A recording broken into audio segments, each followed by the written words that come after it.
Et bienvenue à tous dans l'Expert pour une nouvelle émission où je vous partage mes analyses et mes conseils pour parier la NBA. Ici Dorado, je suis passé de livreur de pizza parieur professionnel au Mexique et ça fait depuis 13 ans que j'aide les parieurs dans la francophonie à augmenter leurs revenus grâce à leur passion des paris sportifs.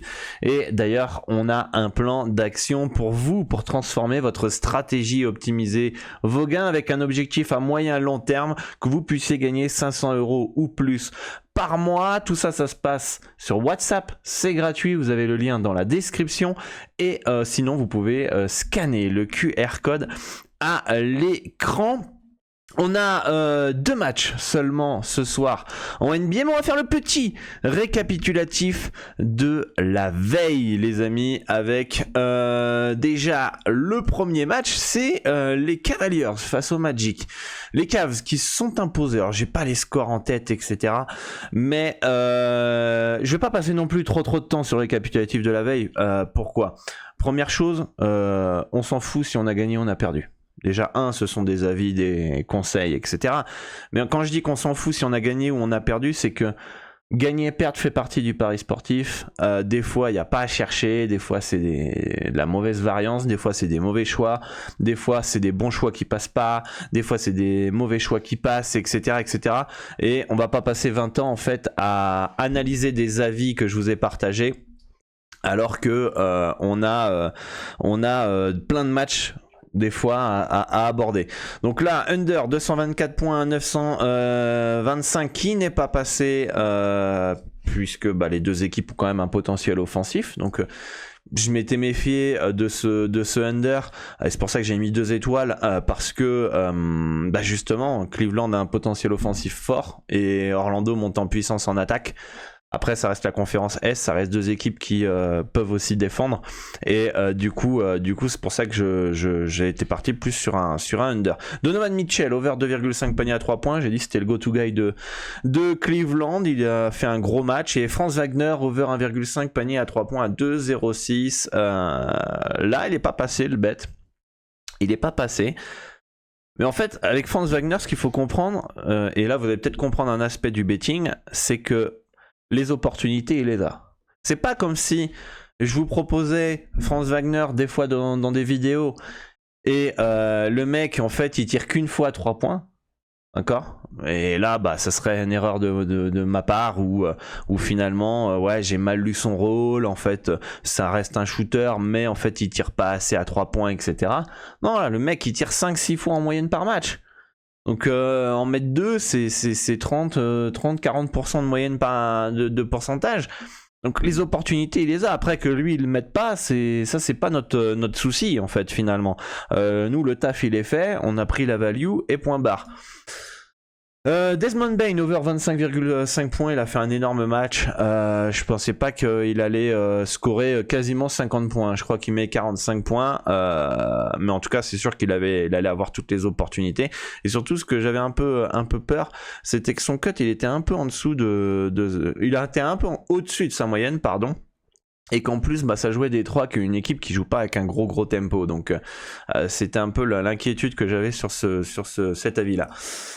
Les Wizards, plus 10,5 à 943. Bravo les clowns. Vous avez réussi à être resté dans l'handicap face aux Sixers et Melton qui passe le over 12,5 points facilement. Je crois qu'il met 19 points. Donc, on a plutôt bien lu cette rencontre. Ça fait plaisir.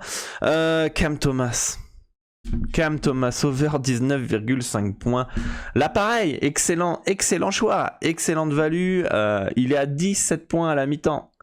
17 points à la mi-temps, il met 0 points en deuxième. Donc ça voilà, mauvaise variance où finalement à la mi-temps on pouvait se dire c'est fait, ça va passer. Et finalement 0 puntos en deuxième mi-temps qui fait que malheureusement balance négative, ça passe pas. Chez les Spurs, on a plutôt bien senti le coup. Keldon Johnson, over 15,5 points qui passe. Zach Collins, over 11,5 points qui passe. Un peu de réussite sur celui-ci puisqu'il marque 12 points.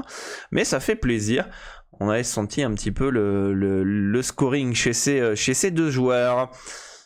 Du côté des Raptors face au Heat, Gary Trent Jr. over 1,5 panier à 3 points qui passe, Duncan Robinson over 2,5 panier à 3 points qui passe, Kyle Lowry, on avait dit que ça allait être risqué parce qu'il est en fin de carrière, il a un rôle un peu moins important qui marque seulement 3 points.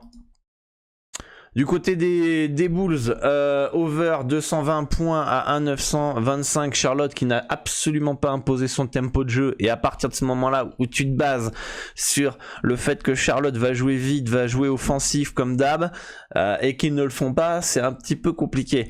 Donc bon, malheureusement ça passe pas. Brandon Miller, le rookie, qui ne passe pas son cut, puisqu'il score uniquement 12 points, donc ça échoue à pas grand chose, hein. Comme je vous avais dit hier, hein, il y a pas mal d'avis que je vous avais partagé qui de toute façon si ça passait pas, ça allait être de peu, hein. Et puis l'autre Miller qui n'a pas joué. Houston face à OKC, Dylan Brooks qui fait un gros match, over 10,5 points qui passe tranquille, et Josh Giddey un peu déçu, qui marque 8 points, donc pareil, on n'est pas loin d'avoir passé le cut, il a plutôt été maladroit si mes souvenirs sont bons. Donc voilà, on n'est pas loin de passer celui-là aussi. Voilà, des fois il y a pas trop à chercher, hein, dans certaines explications. Dans le pari sportif, on va gagner, on va perdre. On va gagner, on va perdre. On va gagner, on va perdre. Des fois, quand tu... comment dire ? Par exemple, prenons l'exemple de Franz Wagner. Je veux vraiment que l'expert, ce soit une émission où je vous partage des connaissances, je vous partage des conseils et que vous progressez dans les paris sportifs. Je veux pas que ça soit... Allez, je viens picorer à droite à gauche les avis de Dorado, je fais mes bets, je fais mon petit combo, je fais mon petit truc sur Winamax et après j'espère gagner de l'argent. Si vous suivez mes conseils, si vous suivez tout ce que je dis, vous finirez par gagner de l'argent à long terme parce que vous allez progresser, vous allez comprendre des mécanismes qui sont nécessaires à la réussite dans les paris sportifs. Faut parfois pas uniquement penser à ce que vous pouvez gagner, mais il y a aussi quelque chose qui est inestimable et que beaucoup de gens oublient. Faut pas oublier qu'on peut éviter de perdre des sommes astronomiques. Juste en faisant bien les choses, juste en changeant le mindset, juste en changeant l'approche, juste en changeant le money management, la stratégie, parfois même le bookmaker. Il y a plein d'étapes qui sont à mettre en place et le problème c'est que beaucoup de parieurs veulent mettre la charrue avant les bœufs. D'accord ? Et c'est pour ça qu'on met en place votre plan d'action en fonction de votre bankroll parce qu'on sait qu'il y a à boire et à manger sur internet et vous pouvez être un peu perdu. Mais une fois que vous êtes chez Dorado, il faut bosser. C'est pas je viens picorer, vous gagnerez pas de toute façon. Je vous le dis clairement en cash tout de suite, si vous suivez mes avis, peut-être que vous gagnerez de l'argent avec un bon money management, avec une bonne stratégie, une bonne éducation, etc. Mais il y a de fortes chances que vous perdez de l'argent. Pourquoi ? Pas le bon mindset, pas la bonne stratégie, pas le bon mental, pas la bonne psychologie, pas les bonnes croyances, pas le bon money management, pas le bon bookmaker. Donc il y a plein d'aspects qui fait que voilà, je peux vous guider, je peux vous apporter des conseils, mais si vous êtes ici et que vous venez juste piocher, je suis pas Harry Potter les amis, je suis pas là avec la baguette magique à vous faire gagner du jour au lendemain. Faut bosser et c'est ce que j'essaye d'enseigner dans mes vidéos, l'expert, dans le Dorado Show sur mes podcasts. Faut taffer putain les gars. Pas avec 50-100 euros que vous allez gagner, devenir riche et voilà, c'est plan d'investissement. Ok, je vous ai déjà fait plein de vidéos là-dessus, on a fait des podcasts, allez les écouter, allez bosser quoi, très important. Donc des fois, faut pas passer 1000 ans à savoir pourquoi c'est pas passé, je vais essayer de changer ma stratégie. Non, c'est la variance quoi, c'est tout. Ça peut être un très bon choix. Franz Wagner, c'est un très bon choix. Il a les positions de tir, il a la cote qui est intéressante. Voilà, ça se trouve l'année prochaine, ça va être notre KCP Franz Wagner. On va continuer, bam, bam, bam, bam, bam. Il va passer à tous les matchs et over 1,5 panier à 3 points. Et le book, il va mettre 20 ans à s'ajuster. Donc, des fois, faut même pas chercher. Ouais, si Franz Wagner, il tirait qu'une fois ou 0 fois en moyenne par match et que il a un rôle en fait qui est pas du tout celui que je pensais, je me suis planté dans mon analyse. Il tire jamais à 3 points, pourquoi j'insiste à le jouer en over 1,5 panier à 3 points? Mais à partir du moment où il prend 5, 6, 7 tirs à 3 points, Non, l'analyse elle est bonne. Après qu'ils les mettent pas, ça c'est pas mon souci encore une fois. C'est juste cet exemple-là que je veux vous montrer que des fois il y a pas putain pourquoi Franz Wagner il met pas machin. Hein. Peut-être qu'on le surestime sur le fait qu'il est peut-être pas un si bon shooter que ce qu'on pourrait imaginer. Peut-être que les défenses sont bien ajustées sur lui, mais en tout cas voilà, l'analyse reste correcte. Il n'y a pas à passer 20 ans à savoir pourquoi Franz Wagner je passe pas mon bet avec lui par exemple. Par contre, voilà, je prendrai un autre exemple peut-être une autre fois, mais voilà, c'est pour faire comprendre l'idée. Alors là, le Jazz face aux Mavs, alors là on a eu le scénario horrible. Mais le pire scénario qu'on pouvait imaginer pour les performances joueurs notamment. Parce que le Jazz plus 10, plutôt risqué, avec les absences, etc. Le over qui passe. Mais alors pour les performances joueurs, on a un blowout des familles. C'est-à-dire qu'on a une fessée de A à Z de Dallas.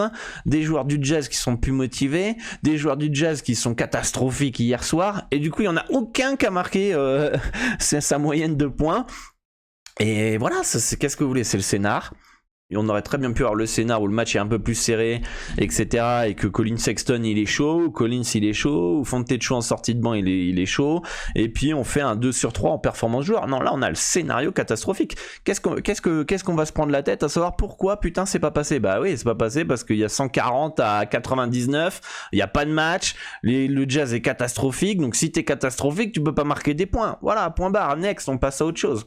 Voilà, Blazers plus 13, surpris qu'ils aient failli gagner contre les Warriors, hein, plutôt surpris et assez déçu de la performance de Golden State, le plus 13 qui passe. Et enfin, le under entre les Clippers et les Nuggets qui passe. Par contre, KCP, over 1,5, panier à 3 points, 2,08, la cote était pas mal. Il n'a pas eu beaucoup d'opportunités de tir. Il met, je crois que le premier tir, il le met assez rapidement. Puis après, il n'a pas de position. Bon, voilà. C'est comme ça. Et Westbrook qui échoue à 9 points à un panier. Si je me trompe pas. Je vais quand même vérifier parce que... Ouais, non, je crois qu'il a mis 9 points. Je crois qu'il a mis 9 points parce qu'il était chaud dans le quatrième quart-temps à un moment. Enfin, il était chaud. Il avait beaucoup d'influence. Et je suis resté là-dessus parce que j'ai regardé le match en fond. Et après, il est sorti, il est plus rentré. Mais voilà, quoi. Donc, bon, soirée standard en NBA au niveau des paris sportifs. On va aller maintenant aborder les matchs du jour. Vous me dites hein, si vous kiffez le récapitulatif de la veille. Est-ce que c'est trop long? Est-ce que vous aimez bien parce qu'on revient sur les trucs? Et puis, je vous donne des petits conseils par-ci, par-là. Est-ce que finalement, vous le voulez pas? Est-ce que vous voulez qu'on passe très vite fait dessus? Bref, dites-moi, faites-moi dans les commentaires un petit retour par rapport à ça, parce que bon, là on a que 2 matchs ce soir, donc je prends le temps évidemment de le faire, mais quand on a 13 matchs la veille, on a 13 matchs à analyser, la vidéo elle peut durer 1 heure. Donc moi j'ai pas trop envie de passer trop de temps à faire ces vidéos. Donc autant quand il y aura beaucoup de matchs, voilà, je vous fais passer ça. On va moins rentrer dans les détails. Par contre quand on a peu de matchs, je prendrai le temps peut-être de faire les petits récaps. Et quand il y aura beaucoup de matchs, et voilà, on n'a pas passé ça, puis on rentrera pas plus dans les détails, quoi, tout simplement. Allez, on y va. On n'oublie pas qu'on prend en référence les cotes de PS 38. Alors pourquoi ? Meilleure cote qui dit plus de gains. Ça sert à rien de parier un truc, les gars, sur une cote à 1,70 alors que vous pouvez l'avoir à 1,95. Enfin, c'est comme si vous allez faire votre plein d'essence à 5 € le litre alors que vous pouvez l'avoir à 2,50 €. Je vous donne des prix au pif. Mais voilà, c'est un peu le même idée. Vous dire non, bah, j'aime bien cette station essence, elle est propre, donc moi ça me dérange pas de faire mon plein à 5 €, etc. Mais après... on va aller dans la rue, on va manifester qu'on n'a pas assez d'argent pour finir les mois, quoi. Vous voyez ce que je veux dire? C'est un petit peu le même principe où les gens se plaignent de ne pas gagner d'argent dans les paris sportifs ou ne pas réussir à remplir leurs objectifs, mais ils parient sur des cotes à 1,70 au lieu des cotes à 1,95. Sur une mise de 100 €, c'est 25 € de manque à gagner. Sur 100 pronostics, seulement gagner 100 pronostics, c'est 2500 € de bénéfice en moins. Sur 1000 pronostics, c'est 25 000 €.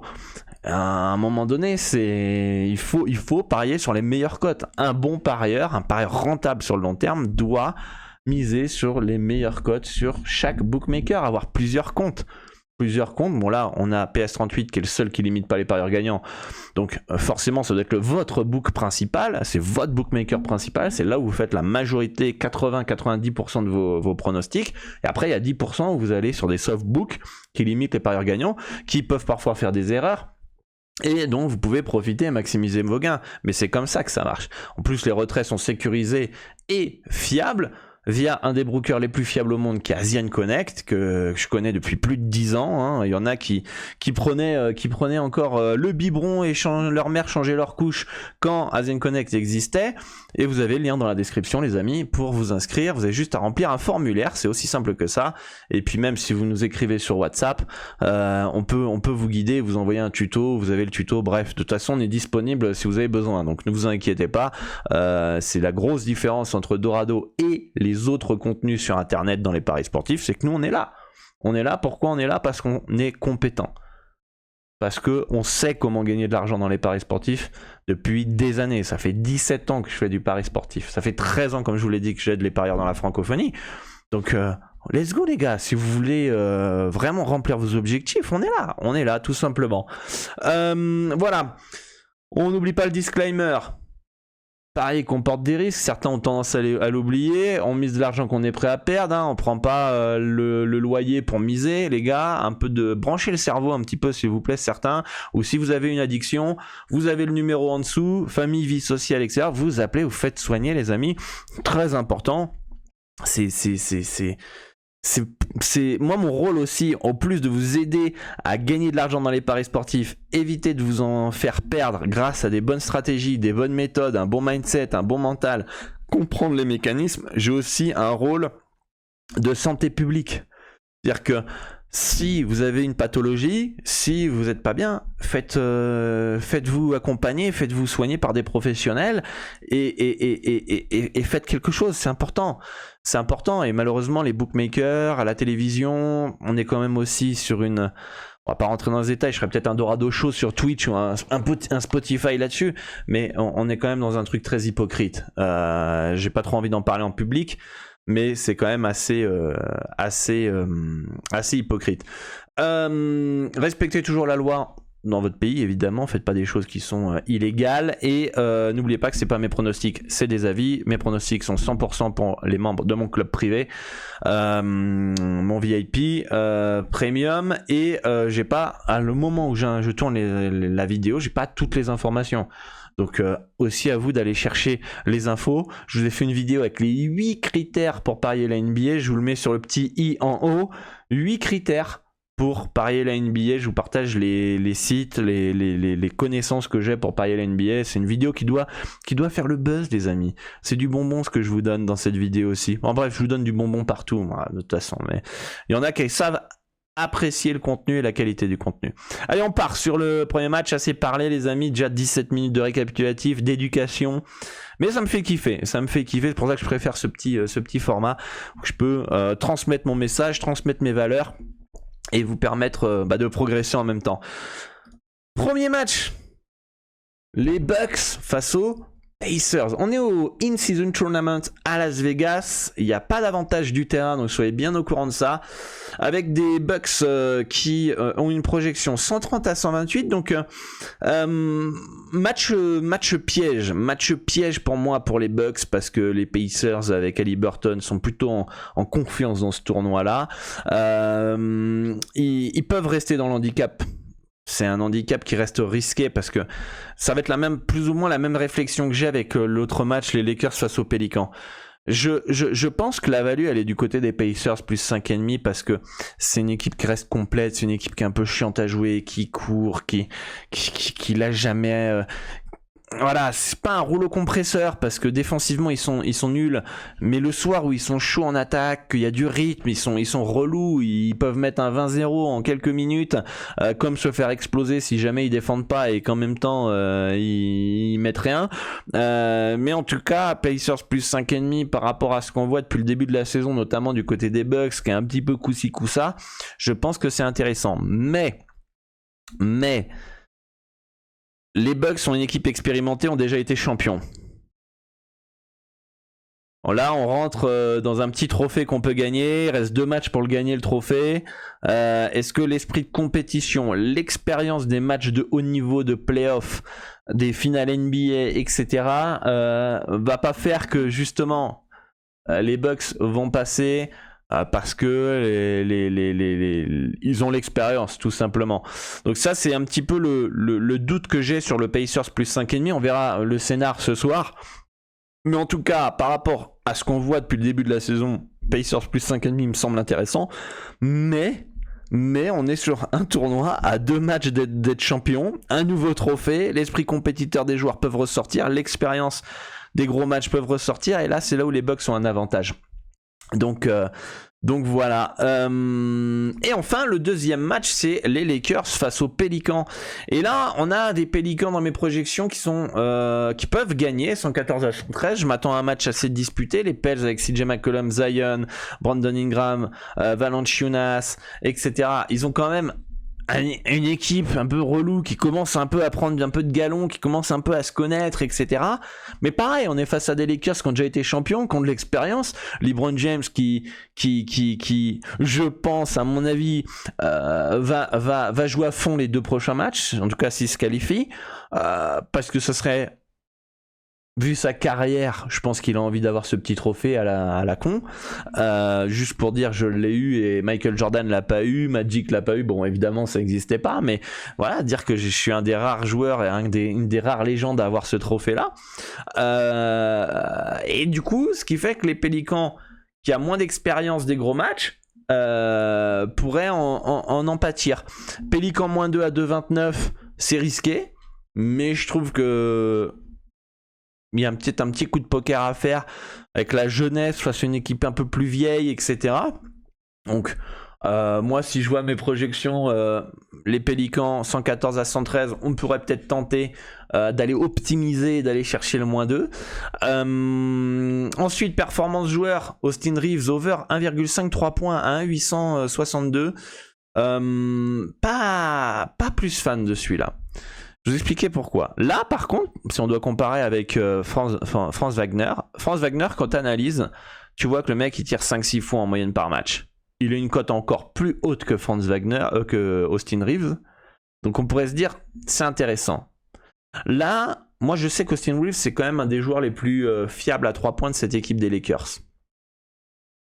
Par contre, quand on va voir la moyenne de tirs marqués en moyenne par match, il tourne à 1,2 ou 1,3. C'est-à-dire qu'il est même pas à 2 paniers à 3 points par match. Il n'a pas un volume de tir qui est fou, mais c'est un des rares qui est capable, avec Taurean Prince et d'autres,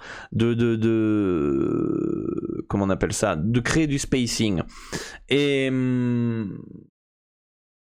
finalement, tout va dépendre de son adresse, quoi. C'est-à-dire qu'il va pas avoir des milliards de tirs. Il a un bon cul basket, il a une bonne mécanique. Mais ça reste risqué. D'ailleurs, j'aurais pu mettre une étoile sur Austin Reeves à 3 points. Pourtant, les peu de fois qu'on l'a proposé dans l'émission L'Expert, c'est passé.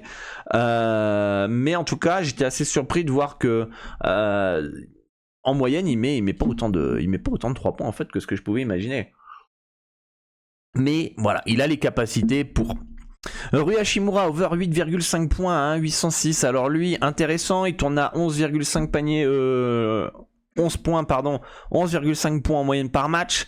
Donc son cut est nettement plus bas. Et ce qui est expliqué parce que c'est un match en jeu, à mon avis, ils vont faire jouer les stars. Donc il aura peut-être moins de temps de jeu. Par contre aussi, c'est le genre de match... un match unique, c'est un peu comme un Game 7. Bon, c'est pas la même intensité, mais toujours dans les Game 7, il y a un petit facteur X. Il y a un petit joueur qui sort du banc, qui fait la diff. Et Rui Hachimura pourrait être ce joueur-là. En sortie de banc, il met un petit 10 points rapidement, etc. Surtout qu'il tourne à 11 points de moyenne par match.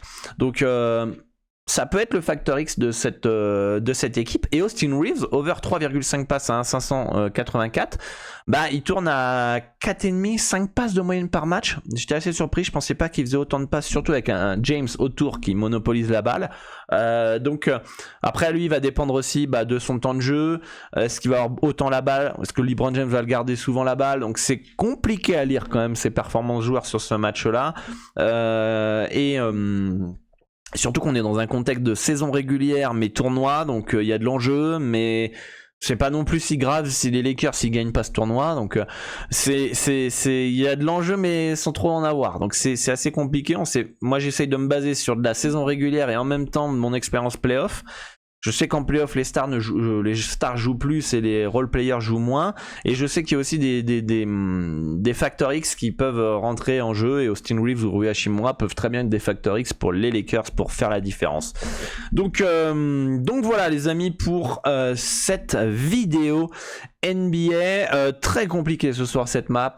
Dites-moi en commentaire un petit peu vos retours, et n'hésitez pas à soutenir, à vous abonner à la chaîne si vous kiffez. Vous l'avez toujours pas fait, parce que la moitié des gens qui regardent cette vidéo ne sont pas abonnés à la chaîne, donc allez-y les amis, likez, abonnez-vous, activez la cloche des notifications, comme ça dès qu'il y a une vidéo qui sort vous avez la notif, parce que comme ça sert à rien de m'écrire oui il y a une vidéo ce soir, etc. Vous recevez la notif quand il y a une vidéo qui sort, et vous êtes au courant et vous pouvez suivre tout le contenu. N'oubliez pas votre plan d'action sur WhatsApp, contactez-moi, le lien est dans la description, vous scannez le QR code. On est jeudi, je vais préparer le week-end et les pronostics pour les membres du club VIP, et moi je vous dis à très très bientôt pour une nouvelle vidéo, et je vous souhaite bonne chance et bon in-season tournament.